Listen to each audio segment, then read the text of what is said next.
নমস্কার বন্ধুরা, সাবিত্রী রান্নাঘরে স্বাগতম। আমি আজকে বানাচ্ছি লাউয়ের দম। রেসিপিটা একবার দেখে নিন। আমি আজকে লাউয়ের দম বানাবো। এরকম বড় বড় করে লাউগুলো কেটেছি, একটু বড় বড়ই কেটেছি, কেননা গলে যায়, তাই জন্য আমি বড় বড় করে কেটেছি। চলো এবার রান্নাটা আমি শুরু করি। কড়াই বসিয়ে দিয়েছি, আমি দিয়ে দিচ্ছি সর্ষের তেল 2 চামচের মতো। দিয়ে দিচ্ছি একটা শুকনো লঙ্কা, তেজপাতা একটা, আর জিরে অল্প পরিমাণে। একটু জিরে লঙ্কাটা একটু ভাজা হবে। লঙ্কাগুলো ভাজা হয়ে গেছে, এবার দিয়ে দেবো একটা কেটে রাখা পেঁয়াজ।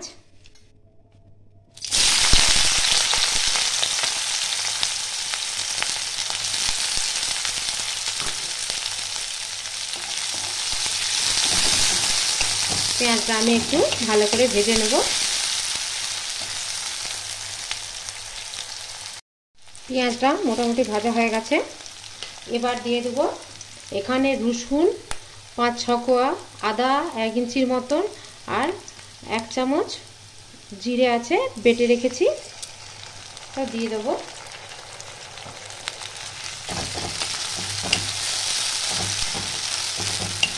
খুব বেশি আদা রসুন দেওয়ার দরকার নেই, অল্প দিলেই হবে, পরিমাণ বুঝে আপনারা দেবেন। এটা একটু ভেজে নেব। এরপর দেবো আমি 1 চামচ হলুদ গুঁড়ো, 1/2 চামচ লঙ্কা গুঁড়ো,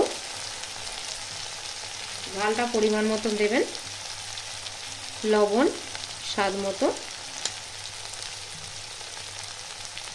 দিয়ে আমি ভালো করে কষিয়ে নেব। মশলাটা আমার কষানো হয়ে গেছে, এবার দিয়ে দেবো লাউগুলো, দিয়ে দেবো।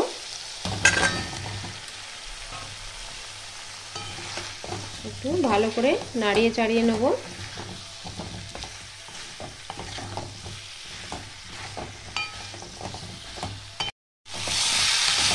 এটা 1 থেকে 2 মিনিট ভালো করে লাউটা দিয়ে কষিয়ে জল দিয়ে দিতে হবে।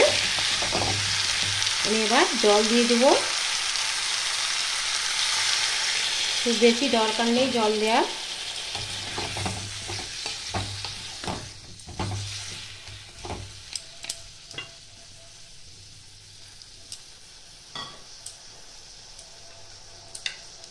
একটু ভালো করে আমি নাড়িয়ে চাড়িয়ে আমি ঢেকে দেবো।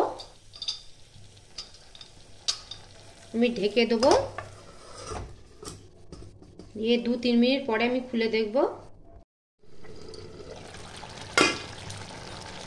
অনেকটাই কমে গেছে।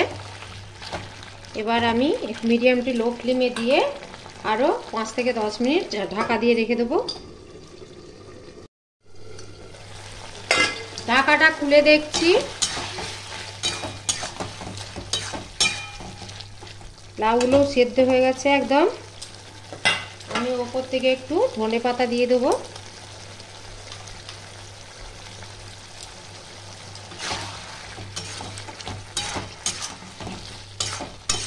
রান্নাটা এবার আমার হয়ে গেছে, আমি এবার এটা নামিয়ে নেব।